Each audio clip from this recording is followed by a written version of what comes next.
বৃষ্টির কথা বলা যায়? কখন বৃষ্টি আসবে না আসবে তুই জানিস? আসার সময় যদি হয় তখন কি ভিজে ভিজে আসবি? হ্যাঁ ভিজবো। Helmet helmet.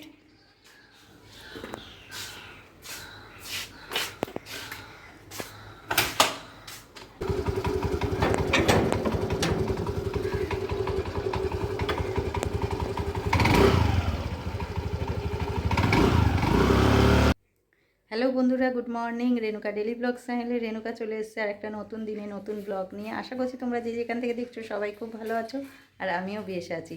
আর এখন ঘড়িতে বাজে সকাল 10টা। আশা করছি তোমাদের এই ব্লগটা দেখতে খুবই ভালো লাগবে। চলো সারাদিন কি করি সঙ্গে থাকে, সাথে থাকো আর দেখতে থাকো।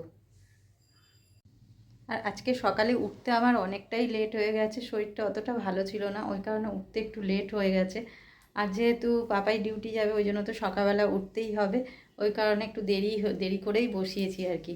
হয়ে গেছে যদিও, তাড়াহুড়ো করে করে দিলাম, যাই হোক করে। তো এখন এবার কাজে হাত দিই, সবাই যে যার বেরিয়ে গেছে। অনেকটা বেলাতেই শুরু করেছি, বুঝতেই পারছো বাড়িতে আর কেউ নেই, সব যে যার কাজে বেরিয়ে গেছে। তো ওই জন্য আমি এবারে আমার কাজটা করি, সবার কাজে চলে গেছে, এবার নিজের কাজ শুরু। ঘরদোর এক হাঁটু হয়ে পড়ে আছে, সেইগুলোকে পরিষ্কার করতে হবে। দাঁড়াও দেখাই।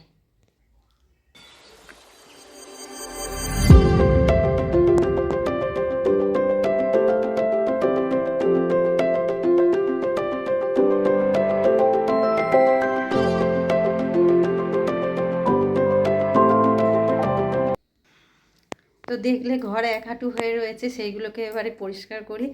সব ঘরগুলো পরিষ্কার করব, করে তারপর বাসন মাজা ঘর মোছা করে তবে স্নান করব। কেন আজকে কাজ বেশি রাখিনি, গতকাল অনেকটাই দেরি হয়ে গেছে, বৃহস্পতিবার ছিল বলে। আর আজকে অনেকটাই লেট। তো ভাবছি কাচা ধোয়া আজ আর কিছু করব না। গতকাল কাচা ধোয়া করতে গিয়ে আর পরিষ্কার টরিষ্কার করতে গিয়ে অনেকটাই লেট হয়ে গেছে। তো যাই হোক, চলো কাজগুলোয় হাত দেওয়া যাক।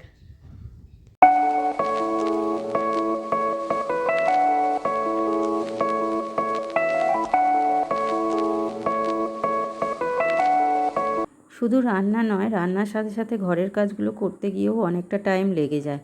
তাই ভাবলাম আগে বিছানা থেকেই শুরু করি। আর বিছানাটা অগোছালো ছিল, তোমরা আগেই দেখলে।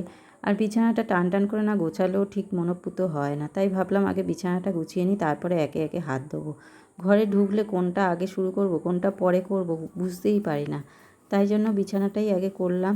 এরপর জামা কাপড়গুলো আছে সেগুলো নিয়ে বসতে হবে। আগের দিনে জামা কাপড় কিছু কাচা হয়েছিল, সেগুলো কিছু গোছাতে পারিনি, ওই কারণে সব জড়ো করেই পড়েছিল।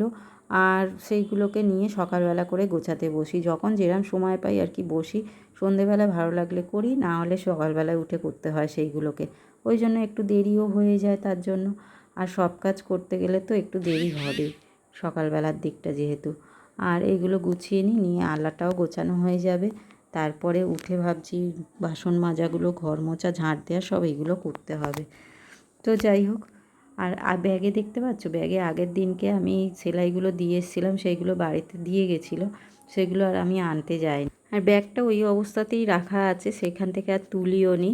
যখন ধরি আর কি সবই পরিষ্কার করি, ওইটাকেও ভাবলাম ব্যাগের ভিতরে সব রাখা আছে, ওইগুলোকে বার করে নিই, কেন না হলে ওইগুলোও গুছিয়ে রাখা যাবে না। অনেকগুলো জিনিস দেওয়া ছিল জানো তো।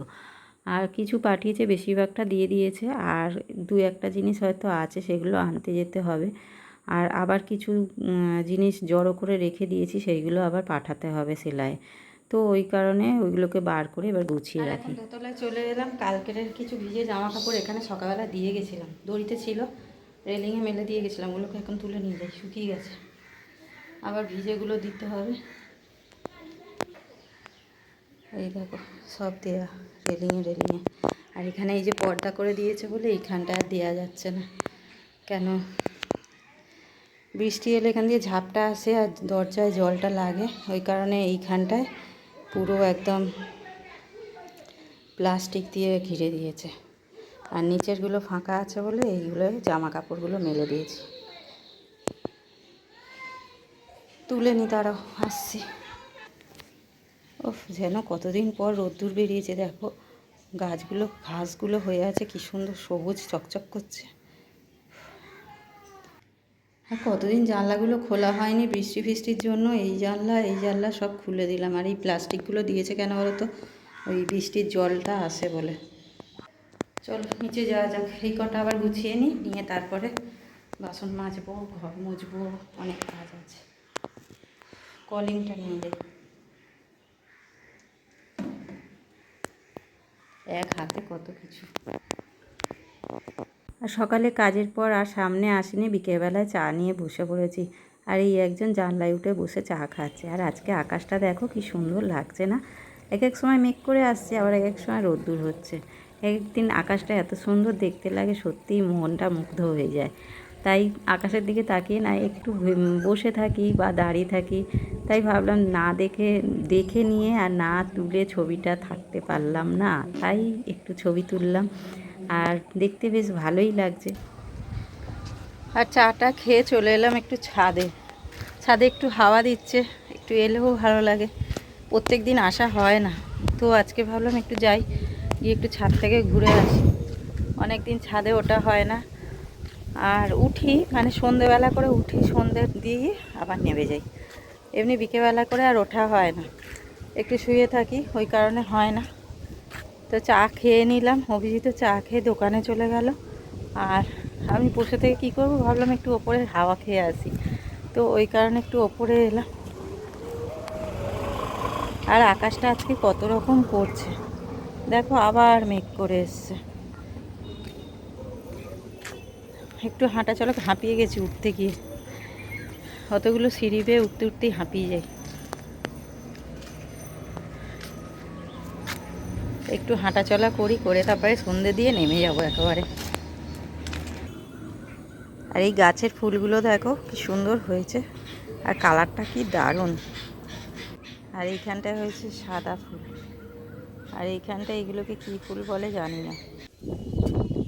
আর ফুলগুলোর কালারগুলো দেখলে সত্যিই ভালো লাগে, মনে হয় যেন রেখে দিই গুছিয়ে, এত ভালো লাগছে ফুলের কালারগুলো। আজকে ওপর থেকে দেখালাম, অতটা বোঝা যায়নি। যখন নিচে থেকে কোনো দিন সময় পেলে আমি নিচে গিয়ে দেখবো। এটা আমাদের পিছন সাইড, তো পাশের বাড়ি ওরা বসিয়েছে আর কি। আর ওই কারণে পিছনে অতটা যাওয়া হয় না, যদিও যখন যাবো নিশ্চয়ই দেখাবো। অনেক দিন ধরে এই ফুলগুলো হচ্ছে, বেশ ভালোই লাগে।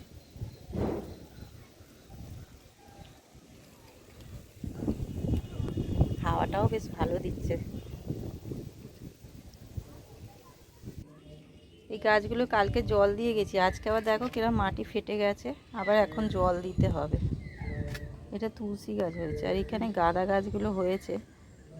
আসলে রোদ্দুর যখন হয় না, প্রচুর রোদ্দুর, সকাল দিকে অত ওঠা হয় না, তাই জলও দেওয়া যায় না। আর রোদ্দুর তো বিশাল সকাল দিকে, আর একদিনে রোদ্দুরেই মানে এরকম ফেটে ফেটে যায়। গতকাল দিলাম জল, গতকাল দিলাম না আগের দিন দিলাম, গতকালই দিয়েছি, আজকে একটু দিয়ে দিই।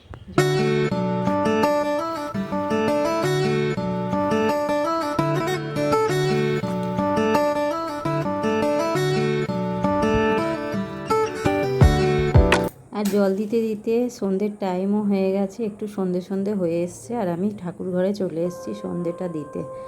আর সন্ধেটা দিয়ে এবার নেমে যাব ভাবছি, কেন অন্ধকার হয়েই এসছে, আর বসা যাবেও না, মশাও খাবে।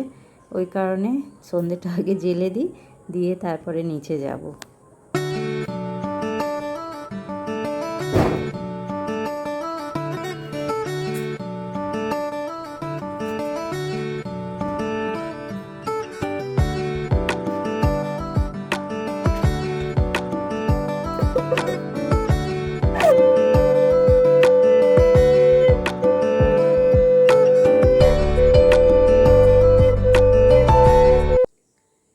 সন্ধে দিয়ে অনেকক্ষণ আগেই নেমে এসেছি, আর এসে জামা কাপড়গুলো সব তুললাম আর কি। এগুলোকে এই দেখো, এগুলোকে গোছাতে হবে, তো গুছিয়ে নিই। তো আজকের ব্লগটা এই অবধি রাখলাম, দেখা হচ্ছে নেক্সট ব্লগে। আর আমার ব্লগটা যদি ভালো লাগে তাহলে অবশ্যই একটা লাইক, শেয়ার আর সাবস্ক্রাইব করতে ভুলো না। সবাই সুস্থ থেকো, ভালো থেকো, সবাইকে ভালো রেখো। চলো টাটা।